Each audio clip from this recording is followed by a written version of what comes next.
Praise the lord. ప్రభువైన యేసు నామములో అందరికీ వందనములు.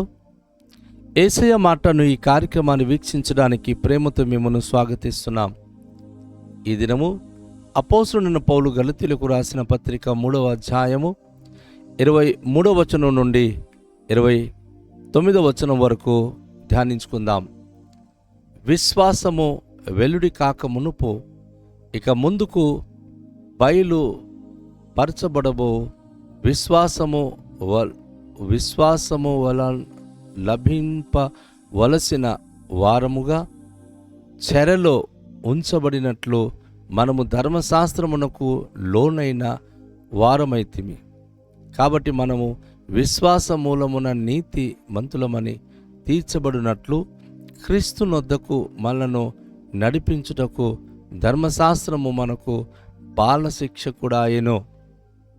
అయితే విశ్వాసము వెల్లుడి ఆయను గనుక ఇక బాలశిక్షకుని క్రింద ఉండము. యేసుక్రీస్తునందు మీరందరూ విశ్వాసము వలన దేవుని కుమారులై ఉన్నారు. క్రీస్తులోనికి బాప్త్యం పొందిన మీరందరూ క్రీస్తును ధరించుకొని ఉన్నారు. ఇందులో యూదుడని గ్రీసు దేశస్థుడని లేదు, దాసుడని స్వతంత్రుడని లేదు, పురుషుడని స్త్రీ అని లేదు. యేసుక్రీస్తునందు మీరందరూ ఏకముగా ఉన్నారు.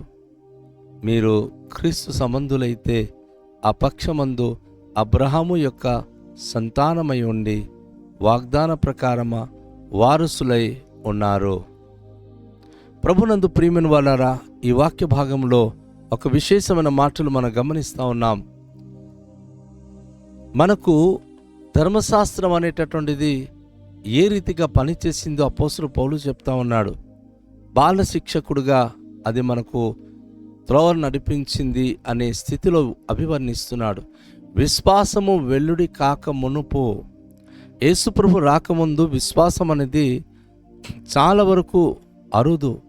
కానీ బైబిల్లో చాలా చోట పాత నిబంధన గ్రంథంలో నీతిమంతుడు విశ్వాస మూలంగా బ్రతుకును అనే పదం రాయబడింది. అంటే నీతిమంతుడుగా ఉండేవాడు విశ్వాసం మూలంగా బ్రతుకుతుందని. కానీ క్రొత్త నిబంధనకు వచ్చినప్పుడు విశ్వాస మూలంగా నీతిమంతులుగా తీర్చబడతాం అన్నటువంటి మాటలు అద్భుతంగా అభివర్ణించబడింది. సో దేవునికి మహిమ కలుగునట్లుగా మనమందరము విశ్వాసము ద్వారా నీతిమంతులుగా తీర్చబడుతున్నాం. అయితే విశ్వాసం వెల్లుడి కాకమునుపు ఇక ముందుకు బయలుపరచబడబోతున్న విశ్వాసము వలన లభింపవలసిన వారముగా చెరలో ఉంచబడినట్లు మనము ధర్మశాస్త్రంలోనైన వారమైతిమి. ఒకప్పుడు విశ్వాసం వెల్లుడు కాక ముందు మన అందరూ కూడా ధర్మశాస్త్రానికి ఒక విధంగా చెరలో ఉన్నట్లుగా మనం ఉన్నాము. అయితే ఎప్పుడైతే విశ్వాసం వెల్లుడైంది, విశ్వాసం బయలుపరచబడిందో ఇక ముందుకు బయలుపరచబోతున్నది విశ్వాసం అవలంబింపవలసిన వారముగా చెరలో ఉంచబడినట్లు మనము ధర్మశాస్త్రమునకు లోనైన వారమైతిమి. దేవుని యొక్క వాక్యం మనకు బోధిస్తుంది. కాబట్టి మనము విశ్వాస మూలమున నీతిమంతులన్నీ తీర్చబడినట్లు క్రీస్తునొద్దకు మనను నడిపించుటకు ధర్మశాస్త్రం మనకు బాల శిక్షకుడాయెను. ప్రైమరీ ఎడ్యుకేషన్ అంటాం కదా, అంటే ప్రాథమిక పాఠశాల. అందులో ఈ నేర్పిస్తారు. ఎలా అయితే ఒక పిల్లోడికి ప్రారంభంలో పలక మీద దిద్దిస్తారో, ఈ ధర్మశాస్త్రం కూడాను మనకు బాల శిక్షకుడుగా దేవుని గురించి అన్ని దిద్దించి దేవుని గురించి అన్ని నేర్పించింది. అయితే దాని ద్వారా మన విశ్వాసము వెల్లుడి అవ్వట్లా. ధర్మశాస్త్రం వలన కేవలము నియమము, నీతి అవన్నీ నేర్చుకుంటున్నాం. దేవుడు చెప్పే మాటలు మనం గ్రహిస్తూ ఉన్నాం. అది మనకు ఒక బాల శిక్షకుడుగా అది ఉంటున్నట్లుగా వాక్యం చెప్తుంది. అయితే విశ్వాసం వెల్లుడి ఆయన గనుక ఇక బాల శిక్షకుని క్రింద ఉండము. ఎప్పుడైతే యేసు ప్రభువారు వచ్చి ఆయన మన కొరకు చనిపోయి ఆయన బోధ ద్వారా మనకు పరివర్తనము తెచ్చాడు, తన విశ్వాసం మూలంగా నీతిమంతులుగా తీరుస్తున్నాడు, అప్పుడు ఈ ప్రైమరీ ఎడ్యుకేషన్ నుంచి మనము ఒక విధంగా ఏంటంటే ఉన్నతమైన చదువుకి వెళ్ళినట్లుగా ప్రభువైన యేసుక్రీస్తు ద్వారా విశ్వాసం ఉంచిన వారు మరలా ఆ ధర్మశాస్త్రం పాటించాల్సిన అవసరం లేదు. అందులో నుంచి మనం ఇప్పుడు శిక్షకుని క్రింద నుంచి ఉండము, అది దాటిపోతున్నాం. మనం నీతిమంతులుగా తీర్చబడి మనందరూ విశ్వాసంతో జీవించే అట్టి వెల్లుడి అయింది కాబట్టి ఆ అనుభూతిలోనికి మనం మలచబడుతున్నాం, ఆ స్థితికి వెళ్ళిపోతున్నాం. అది దేవుడు మనకు ఈ వాక్య భాగం ద్వారా తెలియచేస్తూ ఉన్నాడు. యేసుక్రీస్తునందు మీరందరూ విశ్వాసం వలన దేవుని కుమారులై ఉన్నారు. పరిశుద్ధ గ్రంథంలో మనం చూస్తున్నప్పుడు చాలా చోట్ల ఈ పదం మనం చూస్తాం. యోహాను రాసినటువంటి సువార్తలో కూడాను తన్ను ఎందరు అంగీకరించారో వారందరికీ దేవుని కుమారులకుటకు అధికారం అనుగ్రహింపబడుతుంది అంటాడు. రోమపత్రికలు కూడా మనం చదివాం. ఇటీవలన దేవుని ఆత్మ మూలంగా ఎందరు నడిపించబడుతున్నారు, ఆత్మ మూలంగా ఎందరు నడిపించబడుతున్నారు వారందరూ దేవునికి కుమారులై ఉంటారని ఇక మనం గమనిస్తున్నాం. యేసుక్రీస్తునందు మీరందరూ విశ్వాసము వలన దేవుని కుమారులై ఉన్నారు. ఎంత క్లియర్గా ఉంది. యేసుక్రీస్తు నందు మన విశ్వాసం ఉంచటం వలన మనం దేవునికి కుమారులయ్యే భాగ్యము పొంది ఉన్నాం. విశ్వాసమే కనుక మనలో లేకపోతే ఆ కుమారత్వం, ఆ వారసత్వం, ఆ అనుభూతి మనం పొందుకోలేము. సో దేవుని యొక్క కుమారుడైన ప్రభు అయిన యేసుక్రీస్తునందు విశ్వాసం ఉంచడం ద్వారా ఇప్పుడు మనం కూడాను దేవునికి కుమారులుగా జీవించే అతి గొప్ప భాగ్యము, అట్టి అదృష్టాన్ని మనం పొంది ఉన్నామని మనం గుర్తుంచుకోవాలి. దేవుని యొక్క వాక్య భాగములో దేవుని యొక్క వాక్యం మనకు నేర్పిస్తున్న మాటల్లో ప్రభు అయిన యేసుక్రీస్తునందు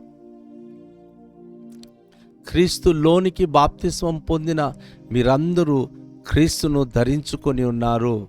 ఈ వాక్య భాగంలో మనం గమనించినప్పుడు యేసును విశ్వసించిన వారు యేసులోనికి బాప్తిస్మం పొందుతున్నారు.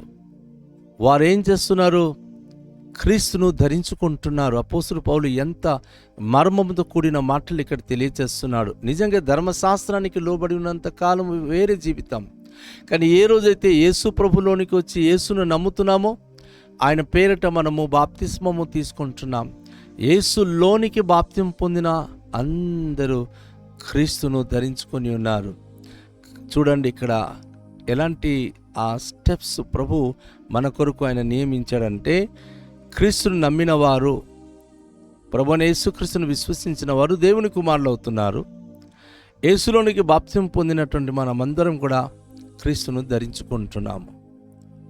బాప్తిస్మం ద్వారా మనం ప్రభువైన యేసుక్రీస్తును మన జీవితంలో ధరించుకున్న వారమై ఆయనలో జీవించేటటువంటి అనుభూతులు కలిగి ఉంటున్న మన సంగతి గుర్తుంచుకోవాలి. ఆయనలోనికి బాప్తిం పొందిన మనమందరం కూడాను ఆయన సన్నిధిని మనం కలిగి ఆయనను ధరించుకొని ఉంటున్నాం. యేసు ప్రభు కేవలము ఆయన ఎక్కడ ఉంటాడు, మనం ఎక్కడ ఉంటాం అనేది కాదు. బాప్తిస్మము తీసుకున్నటువంటి ప్రతి ఒక్కరూ యేసును ధరించుకునే అనుభూతిలోనికి వెళుతున్నాం. ప్రభువైన యేసుక్రీస్తును మనం కలిగిన వారమై జీవిస్తున్నాం. ఎంత అద్భుతమైన మాట అండి. యేసును మనము ధరించినప్పుడు మనకు దేవుడు ఆవరిస్తున్నాడు. యేసు ప్రభు మనను ఆవరించి మనలో ఉంటున్నాడు, మనతో ఉంటున్నాడు. కనుక ఇప్పుడు మన ఏ విషయంలోనైనా సరే ధైర్యం కలిగి ఆయనకు మహిమ కలిగి జీవించేటటువంటి వారమై ఉండే భాగ్యవంతులు కాగలుగుతున్నాము. వస్త్రము ధరించినట్టుగా క్రీస్తును ధరించుకోవడం అనగా తన మాటలు, తన యొక్క నడవడికలు, తన జీవిత విధానాలు మన మీద ప్రభావితము చేసి మనకు ఒక క్రీస్తు వలె తయారు చేస్తుంది. మనం క్రీస్తు ప్రభు వలె కనిపిస్తున్నాం. లోకంలో మనం క్రీస్తు ప్రభును అనుసరించి యేసు ప్రభువారు ఎలాంటి వారుగా ఉన్నారో మనం అలాంటి వారంగా జీవించే భాగ్యవంతులుగా మనము ఈ బాప్తిస్మము ద్వారా, క్రీస్తును అంగీకరించడం ద్వారా ఈ అద్భుతమైన అనుభూతిని మనం పొందుకొని ఆయనను ధరించుకున్న వారమై ఆయన వలె ఈ లోకంలో జీవించే భాగ్యవంతులై ఉంటున్న మన సంగతి గుర్తుంచుకుందాం. ఇందులో యూదుడని, గ్రీసు దేశస్థుడని లేదు, దాసుడని, స్వతంత్రుడని లేదు, పురుషుడని, స్త్రీ అని లేదు. యేసుక్రీస్తునందు మీరందరూ ఏకముగా ఉన్నారు. ఎంత గొప్ప మాట అండి. ఎంత అద్భుతమైన మాట ఇక్కడ ప్రభు అపోస్తలుడు పౌలు ద్వారా చెప్తా ఉన్నాడంటే, యేసు ప్రభులోనికి రాకముందు యూదుడని, గ్రీసు దేశస్థుడని, స్త్రీ అని, పురుషుడని, స్వతంత్రుడని, ఈయన దాసుడని ఉండేది, భేదాలు ఉండేది.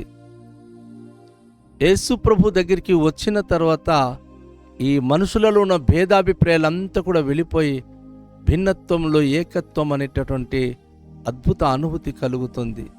మీరందరూ ఏకముగా ఉన్నారు, యేసుక్రీస్తునందు మీరందరూ ఏకముగా ఉన్నారు. ఇప్పుడు భేదాలు కాదు, ఎవరికి ఎవరు భేదాభిప్రాయాలు చేయడానికి వీల్లేదు, ఎవరికి ఎవరు తక్కువ అంచనా వేసి మాట్లాడడానికి వీల్లేదు. అందరూ కూడాను ప్రభునందు ఏకముగా జీవించే భాగ్యవంతులమై ఉన్నామన్న సంగతి గుర్తుంచుకోవాలి. మీరు క్రీస్తు సంబంధులైతే ఆ పక్షమందు అబ్రహాము యొక్క సంతానమై ఉండి వాగ్దాన ప్రకారము వారసులై ఉన్నారు. దేవుడు అబ్రహాముకి వాగ్దానం చేశాడు కదా, నీ సంతానం మూలంగా భూమి మీద సమస్త వంశంలో ఆశీర్వదింపబడుతుందని. ఆ సంతానము ప్రభువని యేసుక్రీస్తే. ఆయన ద్వారా ఇప్పుడు వాగ్దానం చేయబడిన మన అందరము, యేసులో ఉన్నటువంటి మనమందరం కూడా అబ్రహాముకి మన సంతానంగా ఉండి అబ్రహాంకు చేసిన వాగ్దానానికి మనమందరం కూడాను వారసులై ఉన్నాం. అంతే, మనం కూడా ఆశీర్వదింపబడిన ఆయన వారసులమే. అబ్రహాము ఆశీర్వదింపబడ్డాడు, ఆయన వాగ్దానం చేయబడ్డాడు. వాగ్దానం చేయబడిన ప్రతి ఆశీర్వాదములు ఆయన అనుభవించాడు. ఈరోజు ఆయన విశ్వసించి నీతిమంతుడిగా తీర్చబడ్డాడు. మనం కూడా ప్రభువైన యేసునందు విశ్వాసం ఉంచి నీతిమంతుడిగా తీర్చబడి అబ్రహాముకు దేవుడు చేసిన వాగ్దానానికి వారసులై జీవించే భాగ్యవంతులుగా మనం జీవిస్తున్నాం అన్న సంగతి మనం గుర్తించుకుందాం. మరి ఈ వాక్య భాగంలో మనమందరం కూడాను దేవుని యొక్క పరిశుద్ధ సన్నిధిలో మనమందరూ కూడా ధైర్యం కలిగి ఉండాలి. అందుకే గలతీ సంఘానికి ఆయన అవివేకులైన గలతీయులారా అని గట్టిగా గద్దిస్తూ, ఎందుకు మీరు భ్రమ అవుతున్నారు? ఇంత గొప్ప అద్భుత కార్యములు దేవుడు జరిగిస్తుండగా మరి ఈ ధర్మశాస్త్రం గురించి ఎందుకు మీరు ఈ రకరకాల విధాలుగా మీరు ఆలోచిస్తున్నారు? ధర్మశాస్త్రం మూలంగా కాదు కానీ ప్రభునందు విశ్వాసం ఉంచడం ద్వారా నీతిమంతులుగా తీర్చబడి ఆయన ఆశీర్వాదానికి వారసులు కాగలమని చెప్పి తెలియచేస్తా ఉన్నాడు. కనుక రండి, తలలుంచుకొని దేవునిలో మనం ప్రార్థన చేద్దాం. మికిలి దయగల పరలోకపు తండ్రి, మీ పరిశుద్ధ నామానికి స్తోత్రాలు. ఈ ప్రశస్తమైనటువంటి ప్రభు సమయంలో విశ్వాసం ద్వారా మాత్రమే నీతిమంతులుగా తీర్చబడి అబ్రహాముకు చేయబడిన వాగ్దానానికి వారసులము కాగలమన్న అద్భుత సత్యాన్ని మీరు మాకు నేర్పించారు. కనుక ఈ వచన భాగంలో ఉన్నటువంటి ప్రభు ప్రతి ఆశీర్వచనాలు, ప్రతి విధమైనటువంటి ఓ ప్రభు వారసత్వం నన్ను మేము పొందుకొని అబ్రహాముకు సంతానమై మీకు మహిమకరమైనటువంటి నీతిమంతులైన నీ ప్రజలంగా జీవించే భాగ్యవంతులై ఉండే కృపనిమ్మని యేసు నామములో ప్రార్థిస్తున్నాము తండ్రి, ఆమేన్. అందరికీ షాలోం. ప్రభు మనను దీవించునుగాక.